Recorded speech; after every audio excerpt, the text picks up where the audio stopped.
Okay, everybody, thank you for attending our 2025 general membership meeting. It is Sunday, April 27th. We have various members of the New York WSO board here and other members that have come to join us, many of which will be meeting throughout our presentation here. Board members, I'm here at the moment. Frank Ford is on his way. Joe Rod is in attendance. Chris Smith is here. Erica Queso is here. Alyssa is either with Owen in the car, I don't know, or I know she's traveling from Atlanta, so she may be in the air at the moment. Brian DeGenero's here, and Michelle won't be able to join us as far as I know. And you're probably noticing that there's a hole right in the middle of this group of lovely faces here, and that is because we have had to recently say goodbye to our New York City WSO representative, Julia Falamas. She's moving on to a new position with USA Weightlifting as a coach development lead. So she'll be working in the education department. We're really thankful for all of Julia's help and her involvement in the WSO. She was at the state championships last year, volunteering both days, and she was a lot of help throughout the year and all of our meetings on just helping us get stuff done. So we know that Julia is going to do a lot of great work at USA Weightlifting, and we're excited for this new opportunity for her. Now, since Julia is no longer on the board, as you all may already know, there was an election that went on throughout April, and we have a new board member that I was informed about Friday evening after the election closed, and he's here on the call with us. There he is, Jerry Dunn, New York City WSO representative. Jerry, congrats. Welcome back. Thank you. Glad to be part of it. Yep.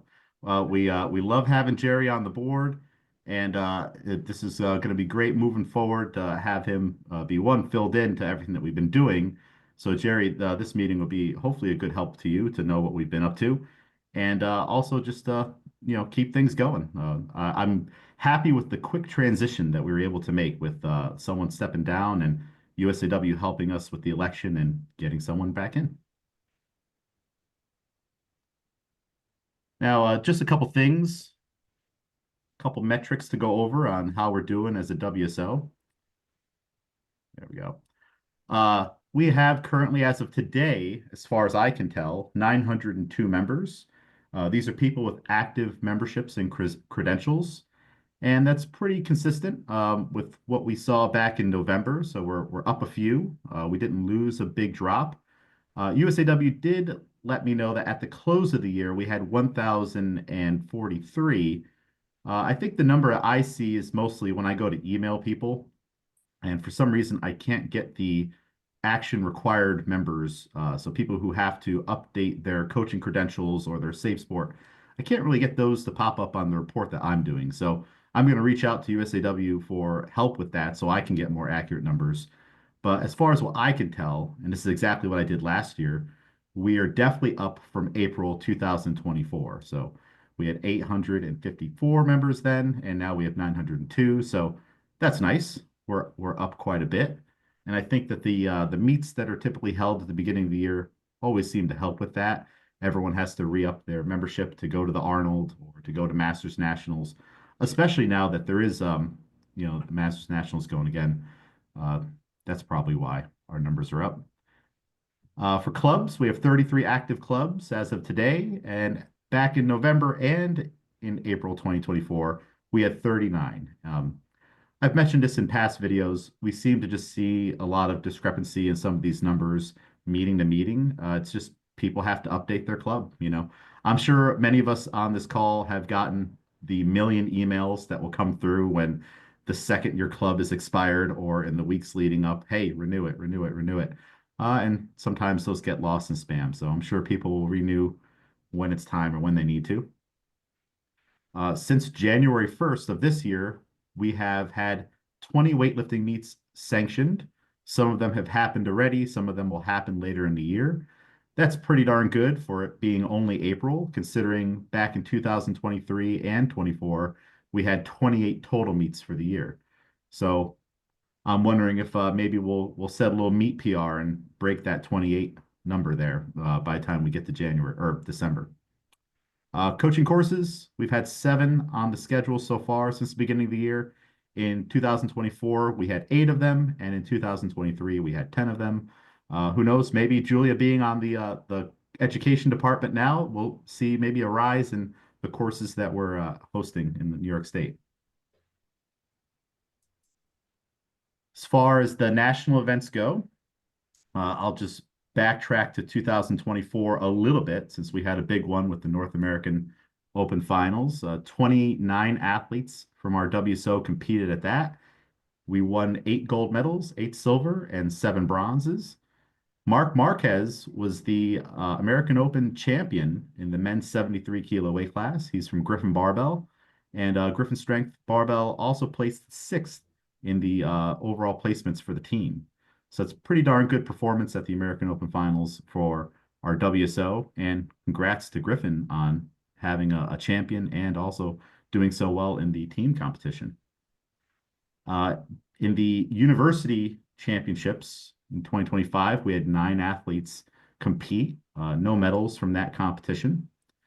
For the Virus Weightlifting Series 1, formerly known as the North American Open Series 1, we had 58 athletes compete, which if I remember correctly, is the exact same number as last year. So that's kind of funny, even though they're all different faces. We just seem to have certain numbers that we always hit.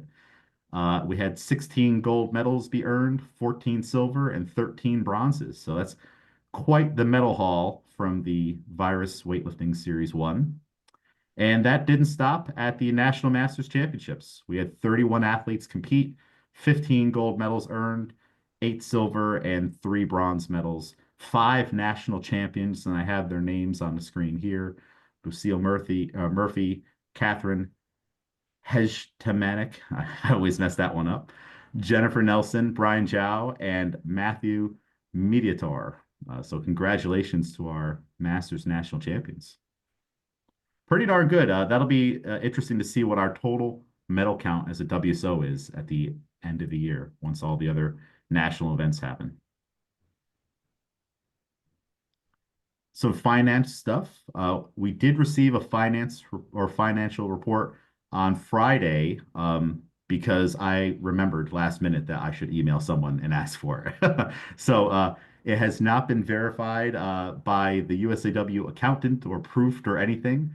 What I'm sent these days is a tracker sheet, and it has our budget, our balance, and our payment tracker all in one.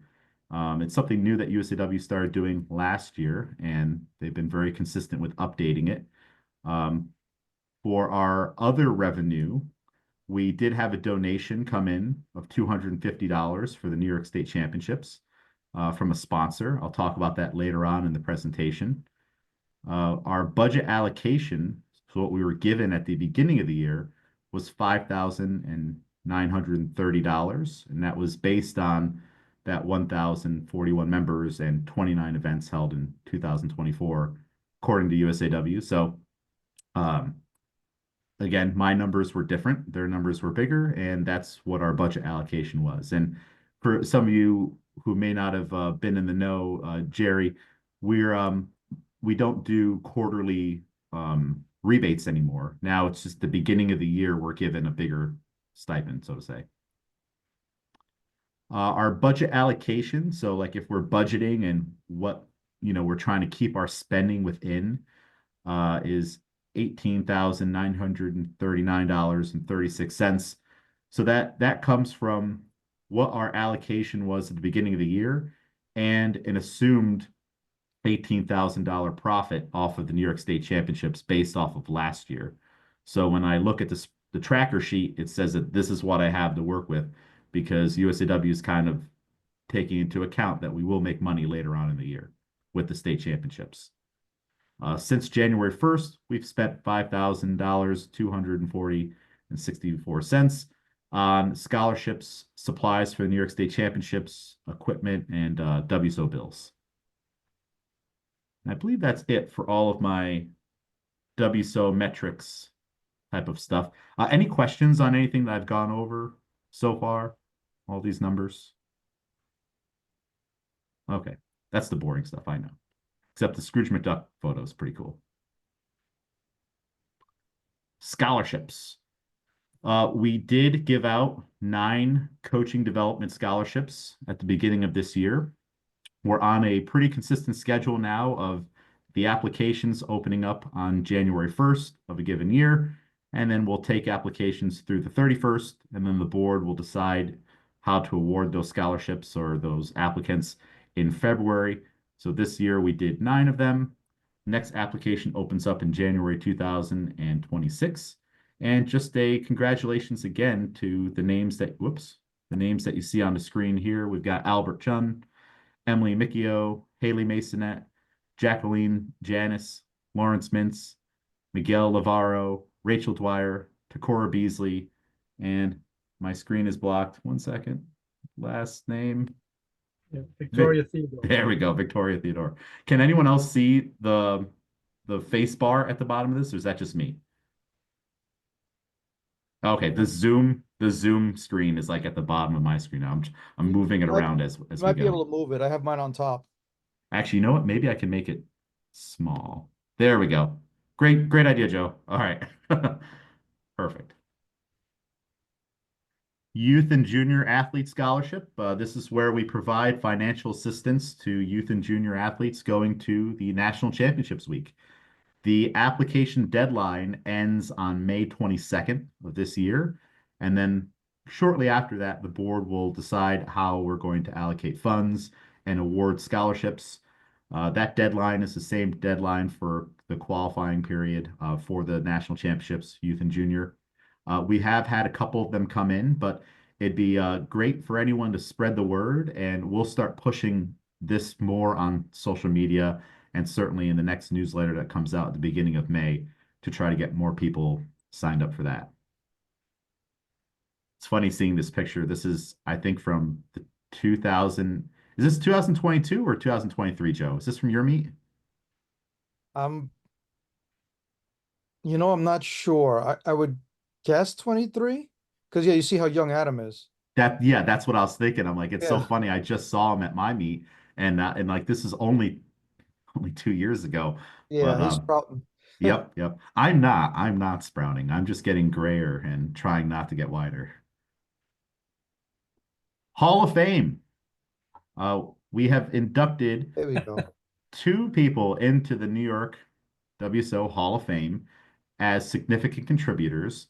We have one of them on the call right now, and then we have a representative to talk about the other one. But congratulations, Joe Triolo, on being inducted into the New York WSO Hall of Fame.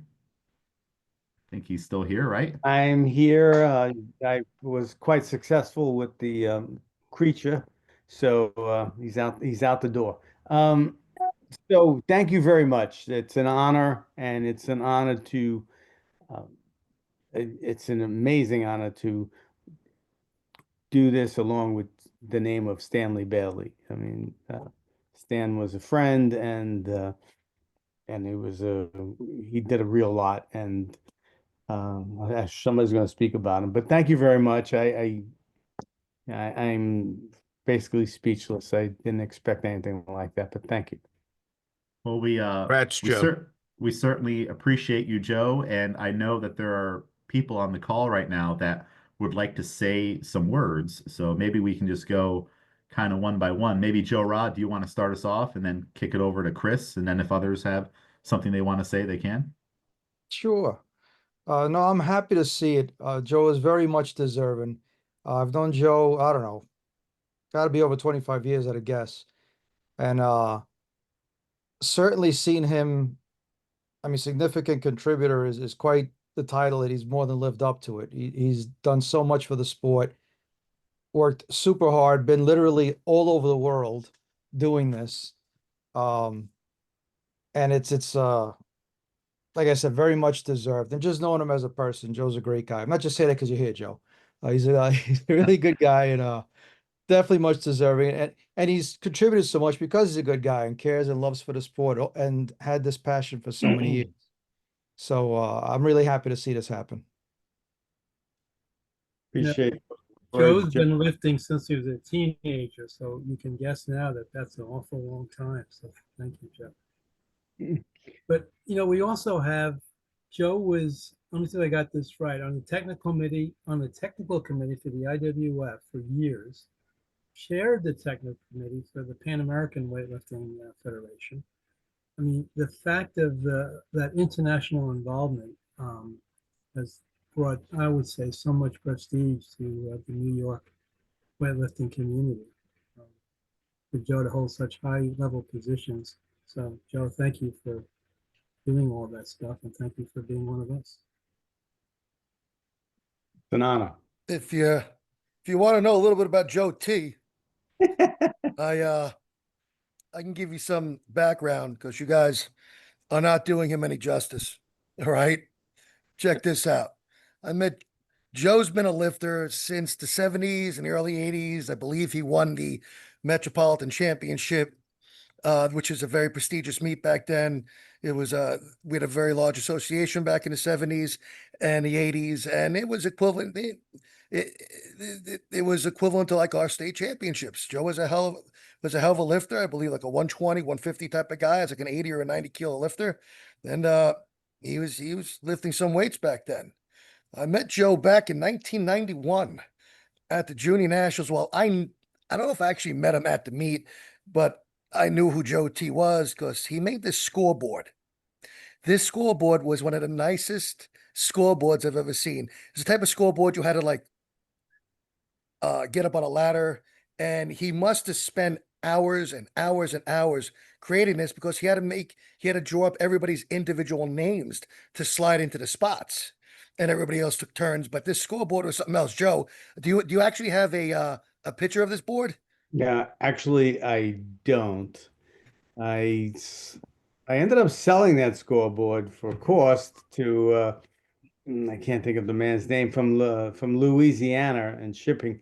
I think he only paid the shipping, and Audie made all the numbers. Really? I made the Yeah, Audie was the meet director. This was the 1991 Junior Nationals. It was actually my first national competition. It just happened to be at Lost Battalion Hall. By dumb luck, everybody, you know, did a great job. You know, just at the meet, and Joe, just the scoreboard it stood out. It was very beautiful. Sat on the back left of the platform. It was very nice. What else? What else? Joe was the meet director of the Metropolitan Championships for many years. This was back when we used to, take part of the actual earnings that we made for the meet and contribute it back to the event. And Joe decided, selfless as Joe is, decided to give all the money back to fund the association. So the contributor, just a great, good guy. Give 100% of the profits back. What else? Joe,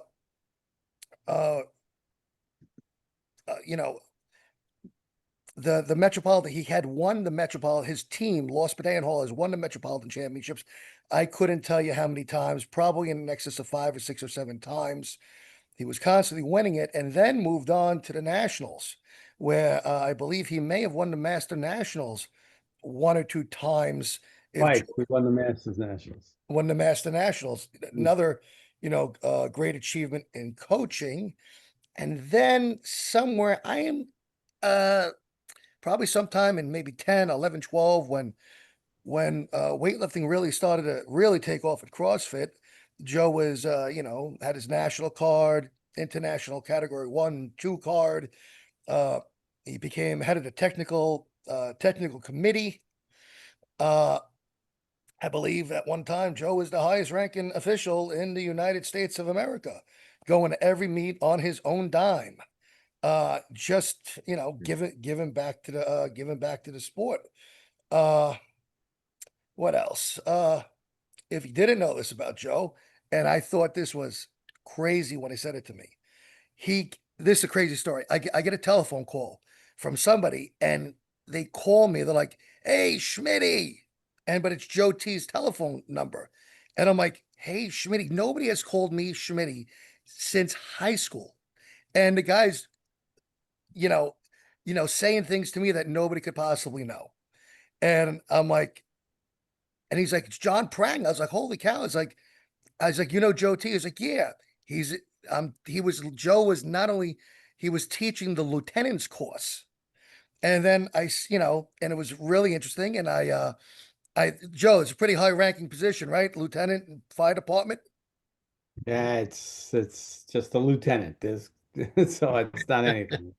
Yeah, well, it's you know, if you're teaching there, you're teaching other places. Anyway, I said, Joe, at least maybe you don't have to be the first one. You know, you don't have to run into the fires too much. He goes, "Well, the first one's in." I was like, "Oh, Jesus Christ!" So he is a very, very uh, just evidently tremendously brave guy, caring guy, generous guy, and most of all, what a good friend. If you needed anything from Joe at a meet or anything, ask him to come. He is always there. And it's been if there's anybody more deserving, it's Joe T that deserves this award. You know, I just want to give it to you, Joe. Great job over the years. Thanks, Chris. Would anyone else like to say anything?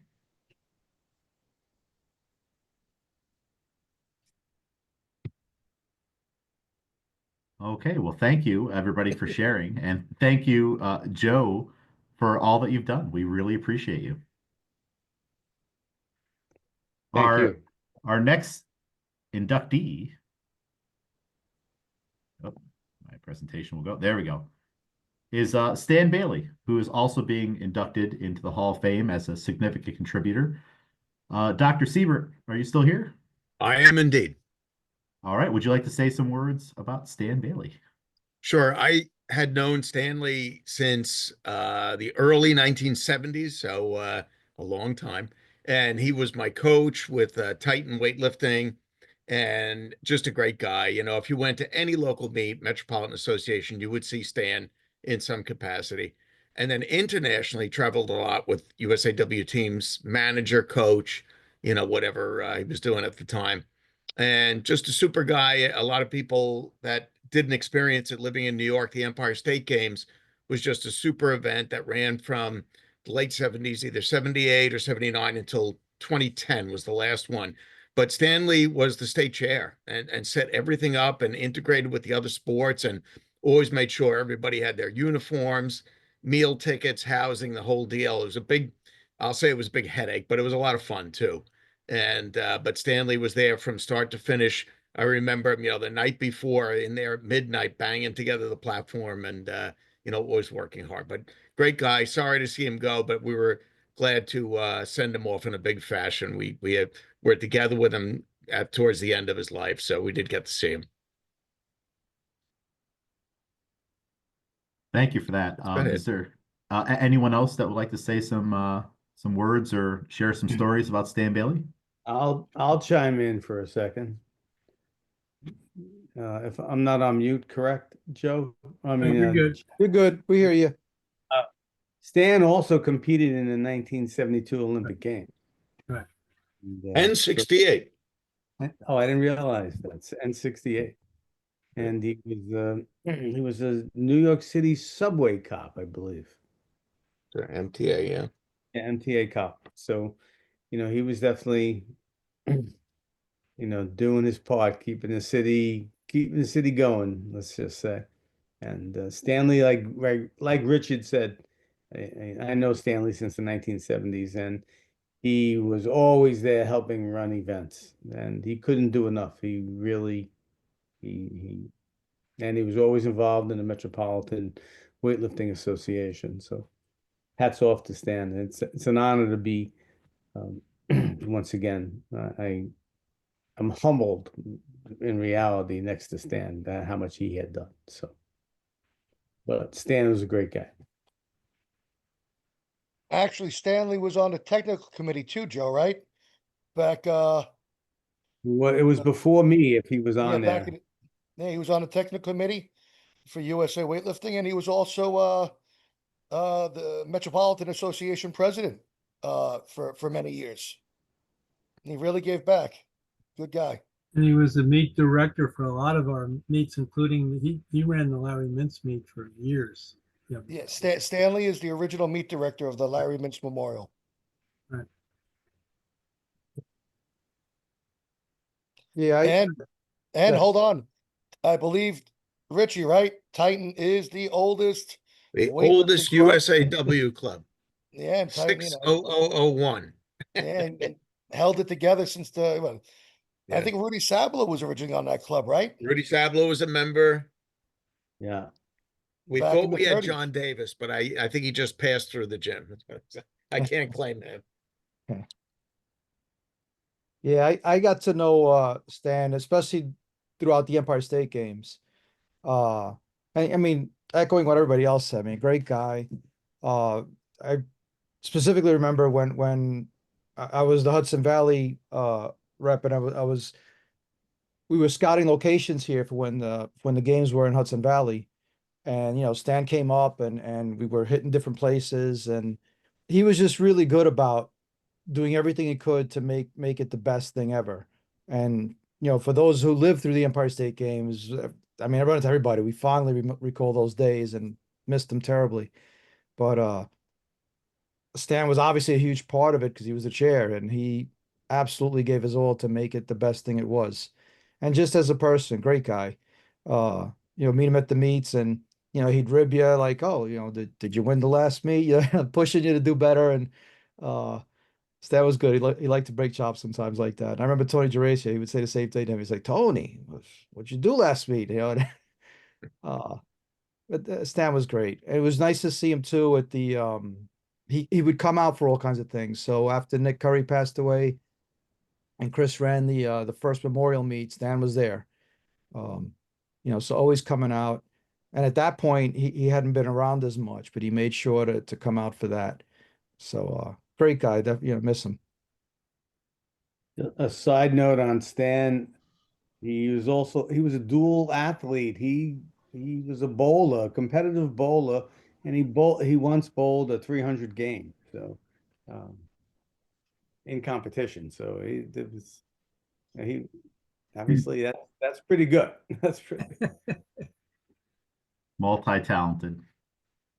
Well, What thank you everybody for sharing those things. Does anyone else have any closing James, thoughts? James, I give you one more thing that I don't think that go going to the Empire State Games. Stanley, as far as I know, maybe the meet was held in a gym once or twice. Stanley would go out of his way and find those amphitheaters, a type of theater that people would put plays on in. It was that the theater was set down and it's like it was totally dark in there. It was, I mean, he's found just high end places for the Empire State Games. It was something else. The locations that he found, they were really cool. That would be cool. Yes, it Was just was picture that it, an dark. amphitheater? Yeah, and Yeah, it was like with the school theater that, for the most part. Yeah, beautiful locations.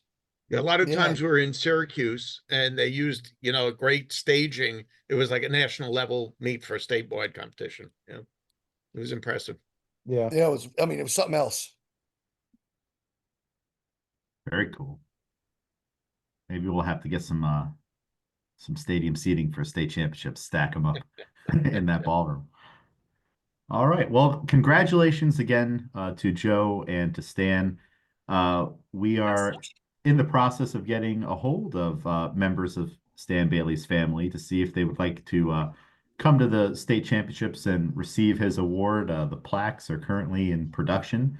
And I do believe, I think his granddaughter commented on the Instagram post that was everywhere. So we're making some progress there. So we definitely want to make sure the family knows and to get them that award. Next up, let's talk about records. Uh, we have well, if you're wondering if someone puts in for a record, I'm trying to make the update about once a month.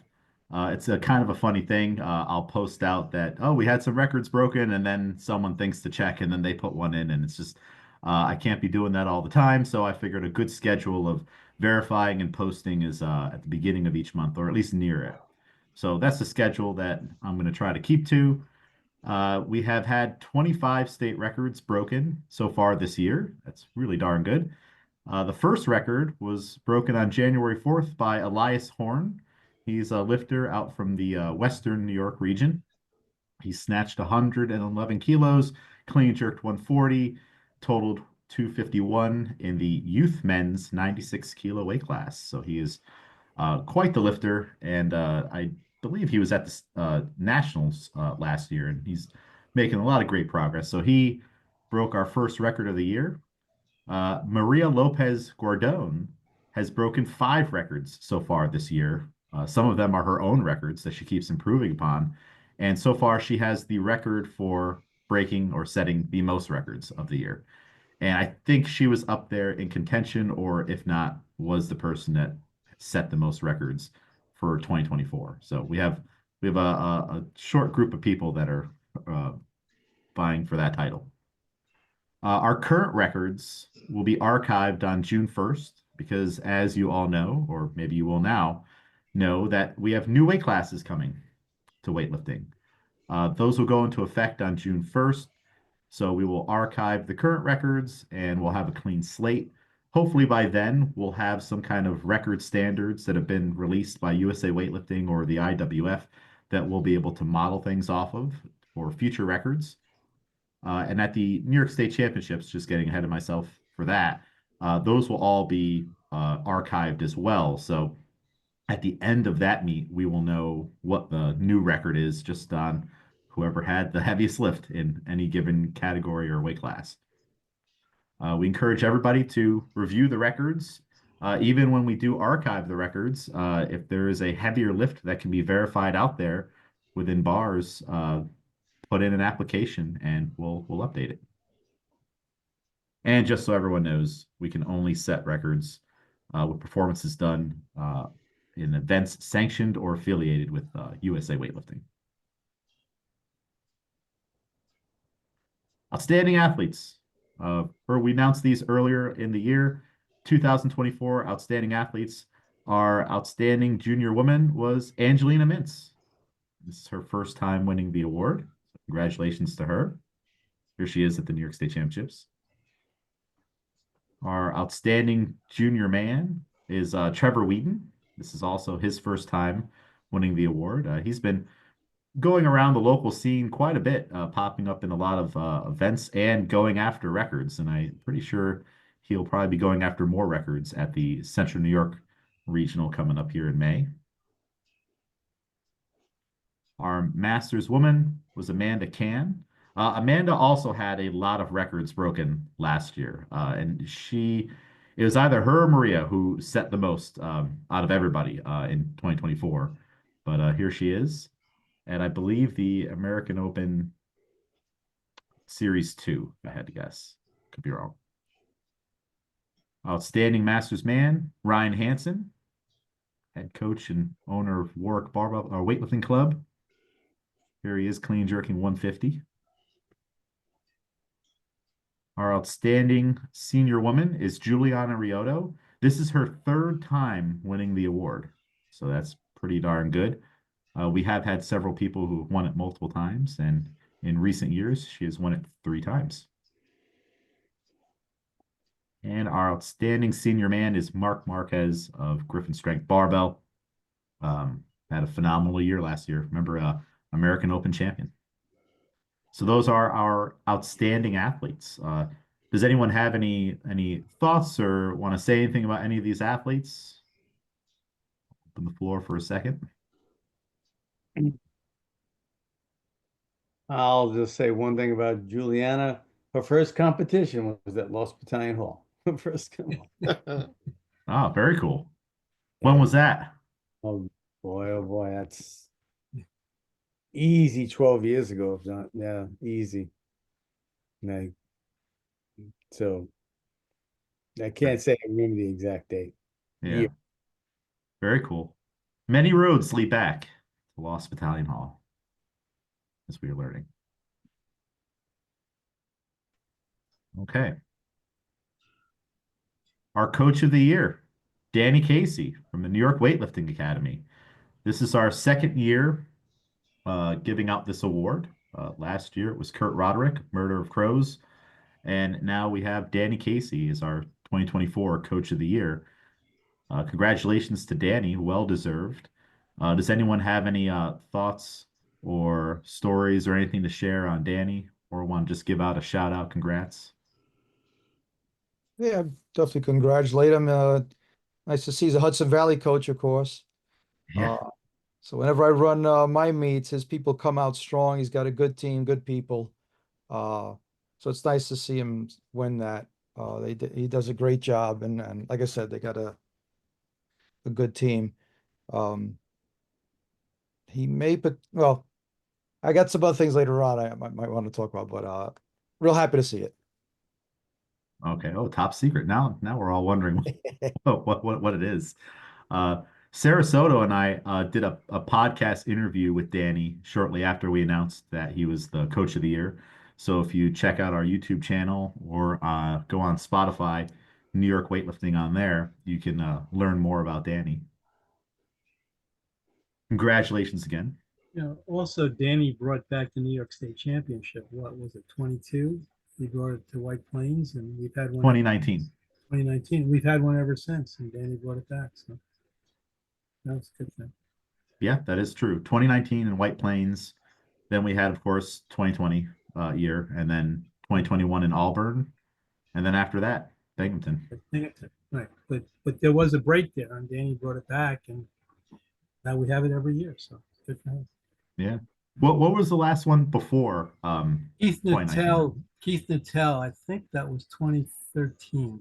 Keith Nattel ran one. No, it was Keith Nattel ran it, and I helped Keith run it in 2009 up in Albany. 9. And then back in 2014, up in Buffalo, Mark Solomon ran it at the convention center up there. And then there was a lull. Interesting. Okay. All right. State championships talk, which seems to always just dominate our conversations all the time. And I think Jean is Jean on the call right now? I think I saw that he joined. I don't know if he's still on here. Yep, I'm here. Yeah, check it out. Great. Yeah, I love the picture. This is, I mean, so many of the photos that we've seen are from the very talented Julie Rodriguez of jmjphotos.net. You can also find JMJ Photos on Instagram, but this is one of my favorite photos. That's why I keep including it. It's what a great photo. You always have the best celebrations. I love it. So some important information. State championships this year, Saturday, September 27th and Sunday, September 28th in Binghamton, New York at the DoubleTree by Hilton. The room rate is $142 per night, which is the same as last year. And there's a discount code, WL5. So definitely make sure you use that discount code. The early bird registration starts Thursday, May 1st, and that will run until Monday, June 30th. Then regular registration will start July 1st through August 31st. And then we have team registrations, which will run from May 1st all the way through September 21st. And that same date is most likely our verification meeting. So it's sold out the last couple of years. We increased to a 200 athlete cap last year, and we definitely met that. And we had a wait list as well. So definitely don't wait to sign up once it opens up on May 1st. Get in there as soon as possible. We will still have a 2 competition platforms. We'll have 10 warm-up platforms. So everything that you saw last year, if you were there, will be there again. And we've also made some upgrades that I'll talk about here soon. Tickets are eligible for all the normal categories: youth, junior, masters, senior. You're eligible for awards in the division that you register for. So if you register as a youth athlete, then you're eligible for youth awards and nothing else, unless you decide to purchase an additional ticket. So there will be an option in there to purchase multiple tickets for, let's say, a master's athlete who also wants to be eligible in the senior category. And if that is the case, whoever is a dual competitor will lift in the earliest possible session. So an example of that would be if I'm a master's athlete now. If I register as a master's athlete and a senior athlete, I'll lift, if we're going to do the master's session again first thing in the morning, I'll lift early in the morning. That way the medals for the masters in my weight class and age group can be given out and then I'll just have to wait until the 81 kilo men go, which I don't even think that's the weight class anymore. So was it 79 kilo men go later on in the day. So that's how that'll work. And more information will be put out on that later You'll have on. hit the total first, James. Huh? You will have hit the total first in the senior. Yep. Yep. That means all eyes will be on what people need to beat. Yeah. I should say 88 kilo weight class. I think that's the one of the new ones because I don't know if we're gonna make 79, Jerry. I just don't know. Oh, and we will be organizing or trying to organize sessions by weight class, and very similar to last year. I really thought it worked well doing masters sessions first thing in the morning, then the youth and juniors, and then all of our regular open categories. So we're going to try to do that again. But it all is determined by the registration. So we'll find out probably in August. Event James, updates. just one question. It's still going to be all the women Saturday, all the men Sunday? Yes. Yes, Yep. okay. Yep. That's still the goal. Unless we have an even larger influx of women signing up, and we have to put them over into the Sunday. We'll try to definitely keep it that way. That way people can kind of guesstimate, okay, I'm probably lifting on Saturday. Right. Here's another one of my favorite photos. This is just perfect timing, right, Joe? There's no special effects here. This is just perfect timing. There's a little bit of special effects. Oh, really? Okay, all right. I've been tricked. But it I've looks been natural, so it's very well done. okay. I was like, wow, there's a lot. Actually, now that I think about it, see, I didn't think about it before. I was just impressed by the coolness. That is a lot of chalk to be on on the platform. She's lifting on a bakery floor. Yeah. Well, all right. Well, you could tell Julie that she has literally tricked me for as long as this photo has been out there. So, event updates. We have purchased matching PA systems.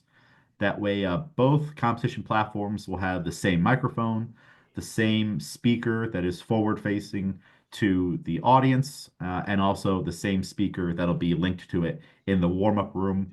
We'll be able to know this technology in advance. We already test ran it at my meet that we just did here at the beginning of April. It worked very, very well. And we were able to also integrate the live stream into the microphone, which means you'll be able to hear the speaker now through the live stream announce, okay, Michelle Woogan, first attempt, whatever the weight is. So Joe's been putting in a lot of work on that, and we were able to make that happen at my meet. And we're gonna test it again at your meet coming up here, right, at the beginning of May. Yep. So that's Which those is, are it's good because it's actually two different systems also, as far as the score system.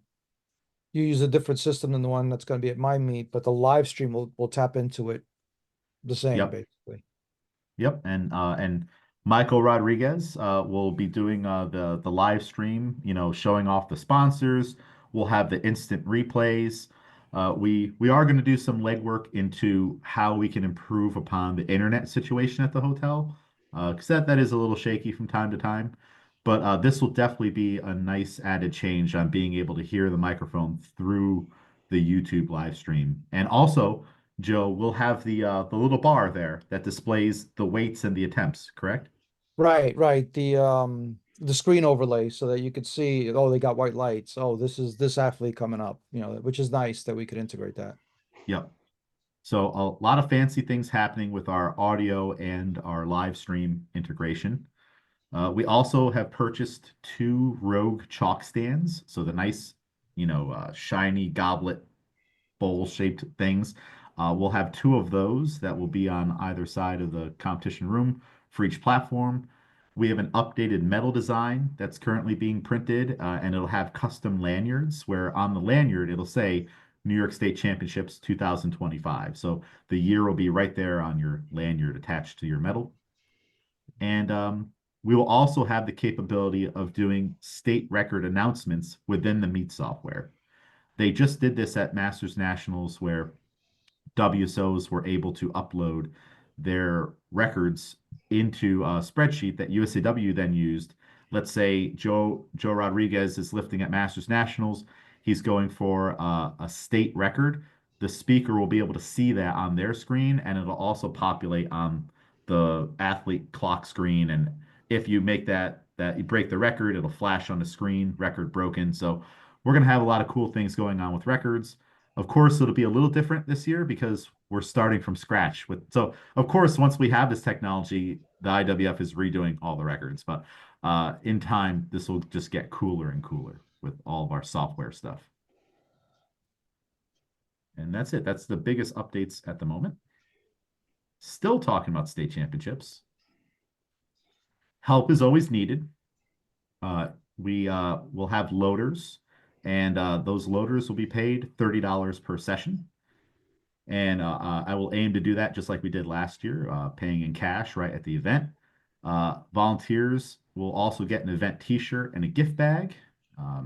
You get fed breakfast, lunch, and dinner. And then we also have some volunteer room rate compensations while it lasts. We have a 119 room rate for volunteers. And if you work 4 sessions, then you'll be reimbursed that 119. So if Joe signs up, you pay the 142, you work the 4 sessions. After the event, I'll reimburse you the 119. Well, me and USAW, not just me. Don't come for me for all your money. Full room payment, if you work 8 sessions or more, then your room will just be paid for in advance by the WSO, and you'll get an email from me saying, hey, here's your room number and your verification code to give to the hotel front desk. In this situation, you are paired with a roommate, just because we need to take care of as many people as possible. And if you're interested, please contact me at the email you see on the screen or anywhere else that you can contact me, and we can talk about it. And speaking of volunteers, our first volunteer is Greg How do you do Decker. that? Yeah, there you are. He's on the call right now. The very first volunteer. Greg sent me an email earlier this year before I had even thought about volunteers for the state championships. And Greg has been doing so much awesome work on trying to learn more about the sport, on volunteering. I think Greg might be at every meet that's currently on the schedule. So those 20 meets are that I mentioned earlier, Greg is going to be at a majority of them, sitting in the chair, getting and putting in the time, because Greg's goal is to level up, correct? That's correct. Yeah, he volunteered for mine before I even put a sheet out also. Yeah. Much appreciated. Yeah. And I You're know my he'll be inspiration, Joe. he'll be at Frank's too. I'll be at Frank's too. Yep. So, Nice. and you volunteered at mine. Thank you again. So it's great to see the enthusiasm for learning. You know, we can't do anything that we do without volunteers and people to sit in the chair or help out in other ways. And I'm sure even though you may not hear it directly, the athletes do appreciate it. Well, when they think about it, like, hey, you're giving a whole Saturday. It's not an easy thing to do. So we appreciate it. This sport's been very nurturing to me, and being retired and being almost 70, it's important that I have an outlet like this, and keeps you healthy, keeps you young, and it's fun. Oh, yeah. I love weightlifting. It's amazing. Oh yeah, ton of fun. You kind of start to get addicted to meets and going to them after a while. And then you can't go to one and you have a little bit of FOMO. You're like, I wish I could be there, but I can't. So thank you, Greg, for being our first volunteer. My pleasure. Speaking of first, we did have a sponsorship come in, and I mentioned that all the way at the beginning of the call. Planet Fitness. They reached out to me and said, hey, how do I get involved with the event? They'll have a booth there where they'll talk to people and have some pamphlets and whatnot. And they're also going to offer some things to our athletes where you can go to their facility and just show them proof that you're a registered athlete for the New York State Championships at either of those locations I have listed on the screen, and use their amenities if you need to. So let's say you can't get to the hotel at a certain time. Well, they have hydro massage chairs, showers, red light therapy. The Vestal location has cryotherapy. maybe you just want to go in there and set off the lunk alarm. I don't know. Any of that is okay. So this will just be an additional bonus resource if someone needs it, and we're grateful for Actually, them. some Planet Fitnesses are starting to outfit themselves with weightlifting platforms. Really, Yeah, that's awesome. And you can drop, right? You can yeah. okay. Hey, maybe Planet Fitness is getting with the times a little bit. So hey, I'll have to look into that, Brian, now that you mentioned that, on maybe they have barbells and plates and whatnot. So if someone comes in late one night, or they just can't, your Airbnb is closer to one of these locations, so you don't want to go all the way to the hotel for the training hall times, which is very limited. You can go there instead. Thanks for pointing that out. I'll check that out. And that is it. That is the presentation. Are there any questions on anything that I've covered so far, or that we've talked about, or anything that hasn't been covered? Something I forgot, or Well, just something off I the top got of a your head? question, James. Yes. So being a rookie on this whole thing, so going back to the coach of the year, how do you nominate? What are the parameters for coach of the year? Yes. So it used to be for the outstanding athletes that it was a nomination process. What we've done now is we've made it into a rubric where there's no longer a nomination process for that, and also for Coach of the Year, since that's a newer award. What we do is, if you have athletes that have placed within the top 10 or top 20 nationally in different age groups, you are now added to the rubric. That's your in to be considered for the award. And then we kind of go through, and your athletes get you points. So did you have gold medalist here? Did you have a team win? And there's a whole rubric of different things that we grade each coach on. No, that makes sense. So you guys are compiling that. You have a big long spreadsheet, and all that stuff all goes in there and pops out. Yep, yep. Same for the outstanding athletes. So we have a lot of different metrics that we compile all the data on throughout the year, and then we do all the math and figure out who's at the top. So it's all points based, not really an opinion Okay. based thing Yeah, anymore. that's good. Perfect. Cool. Thank you for the question. Any other questions floating around out there? Going once, going twice. There's Tom Smalley, snatching up New York State Championships. Okay. Well, thank you, everybody, for coming. Congratulations again to all of our award winners. And we will see you all at local meets throughout the year, and hopefully at the New York State Championships. Our next general membership meeting will be on Sunday, November 16th at 7 p.m. I'm going to stop sharing this now. Thanks, James. Thanks, And I'm James. going to stop recording.